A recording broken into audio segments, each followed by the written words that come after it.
الرحمن الرحیم الحمدللہ الذی جعلنا من المتمسکین بولایت امیر المؤمنین۔ قرآن میں جو اللہ نے اپنے محبوب کو حکم دیا اسے پائے تکمیل تک پہنچانے کے لیے رسول خدا نے غدیر کا میدان سجایا۔ رسول اللہ نے ہدایت کا نظام چلایا اور چلا کر بتایا لوگوں کو کہ علی کی ولایت کا اعلان کیا۔ اور اعلان کیسے کیا؟ دین کا آغاز ہوا نبوت سے، اور آغاز نبوت ہے تو انجام امامت ہے۔ غدیر تک کے انتظام کو نبوت کہتے ہیں، قیامت تک کے انتظام کو امامت کہتے ہیں۔ اب غدیر میں پلانوں کے ممبر پر دو سردار کھڑے تھے۔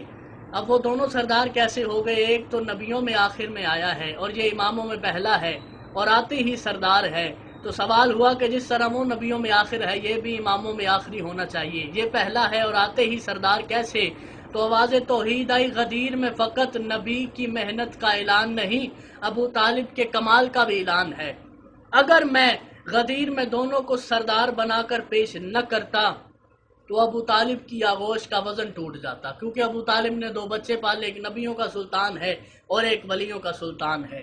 اب غدیر میں ہوا کیا بتانا چاہتا ہوں۔ غدیر دو زمانوں کے سنگم کا نام ہے۔ غدیر نبوت اور امامت کے ملنے کا نام ہے۔ میں نے سوال کیا عالم تخیل میں رسول خدا سے کہ یا رسول اللہ آپ رحمت کلی ہیں، اب 1.25 لاکھ صحابیوں کو تپتے صحرا میں جلستے اور انگارے اگلتے ہوئے سورج کے نیچے کھڑا کرنا کیا آپ کی رحمت کلیہ کے مزاج کے خلاف نہیں؟ تو آواز رسالت آئی، یہ میرے اصرار کی وجہ سے نہیں کھڑے، یہ میرے اصرار کی وجہ سے نہیں کھڑے بلکہ اپنے انکار کی وجہ سے کھڑے ہیں۔ اگر دعوت ذوالشیرہ پر پہلے دن ہی علی کی ولایت کو مان لیتے تو غدیر کے دن کی نوبت نہ آتی۔ میرے خدا نے کیونکہ یہ انکار کرتے چلے گئے اور ہم انتظام کرتے چلے گئے، میرے خدا نے، میرے پروردگار نے مجھے معراج کی رات بلایا عرش اولا پر اور بلا کر مجھے منصوبہ ولایت دیا۔ انہوں نے معراج کا ہی انکار کر دیا تو خدا نے غدیر کا انتظام کر دیا۔ اب غدیر اور معراج میں رشتہ کیا ہے؟ غدیر اور معراج میں رشتہ یہ ہے، وہاں 1.25 لاکھ انبیاء تھے، یہاں 1.25 لاکھ صحابی ہیں اور حاجی ہیں۔ جبرائیل وہاں بھی تھے، جبرائیل یہاں بھی ہے، وہی وہاں بھی ہو رہی تھی، وہی یہاں بھی ہو رہی تھی۔ فرق صرف اتنا ہے کہ وہاں علی پردے میں تھے، نبی ظاہر تھے، اور جہاں نبی پردے میں جا رہے تھے اور جاتے جاتے علی کو ظاہر کر رہے تھے، نبیوں نے معراج پر علی کی ولایت کا اقرار کر کے وہ نبی ہو گئے اور یہ یہاں انکار کر کے مایوس دین نبی ہو گئے۔ اب دنیا معراج اور غدیر کو فراموش نہ کر دے، اس لیے اللہ نے نبی و علی کو 2 معجزے عطا کیے۔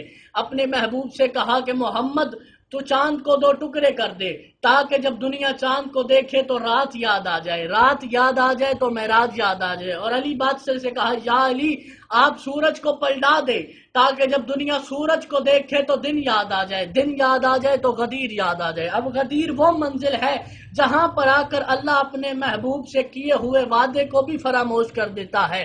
اللہ نے قرآن میں کہا کہ میرا حبیب جب تک تو ان میں ہے میں ان پر عذاب نازل نہیں کروں گا۔ چونکہ غدیر میں منکر ولایت علی اور دشمن علی موجود تھا تو اس لیے اس نے جب علی بادشاہ کی ولایت کا انکار کیا تو اللہ نے اسی وقت عذاب نازل کر کے دشمنان علی کو اور کائنات کو سمجھا دیا کہ دشمن علی میرے عذاب سے نہیں بچ سکتا، چاہے وہ میرے محبوب کی رحمت کلیہ کے حصار میں بھی موجود ہو۔ اب غدیر کا ظاہر اور باطن علم العادات کی روح سے دیکھیں گے کہ غدیر کا ظاہر اور باطن کیا ہے۔ عرض کرتا ہوں کہ غدیر کا جملے اکبر میں اعداد نکالیں تو غائن کے 1000 اور دال کے 4، یہ کے 10 اور رے کے 200 ہیں، جمع کریں گے تو 1214 بنتے ہیں، لکھیں گے تو 1214 لکھے جائیں گے۔ اب غدیر کا جملے اکبر میں عدد نکلے ہیں 1214، لکھیں گے تو 1214 ہے۔ اب جملے اکبر میں علم العادات کی روح میں 1214 یہ چلا چلا کر کہہ رہے ہیں کہ غدیر کسی ایک معصوم کی ولایت کا اعلان نہیں، 1214 کی ولایت کا اعلان ہے۔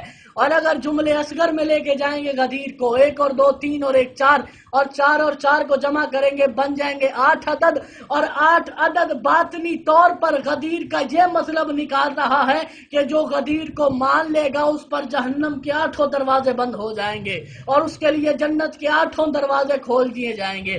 اب اگر ہم بھی ساتھ شامل کریں جملے اکبر میں تو خم کی اعداد نکلیں گے، خے کے 600 میم کے 40، یہ بن گئے 640۔ اب یہاں پر صفر کو چھوڑیں گے، 6 اور 4 بچے گا، اسے جملے اکبر میں جمع کریں گے تو 10 بن جائیں گے، 10 میں پھر صفر کو چھوڑ دیں گے، اب اسے جملے اصغر میں لے کے جائیں گے تو 1 اور 8 کو جمع کر دیں گے، یہ بن جائے گا 9۔ 9 وہ عدد ہے جو بھی 9 کے ساتھ ٹکراتا ہے 9 اسے فنا کر دیتا ہے، اور جو 9 کے ساتھ مل جاتا ہے 9 اسے بقا دیتا ہے۔ اب علم الاعداد کی روح میں 9 یہ چلا چلا کے خم غدیر کا خلاصہ نکال رہا ہے کہ جو بھی خم غدیر کو مان لے گا خم غدیر اسے بقا دے گا اور ابدیت عطا کرے گا، اور جو بھی خم غدیر سے ٹکرائے گا خم غدیر اسے فنا کر دے گا۔ والسلام یا علیمن۔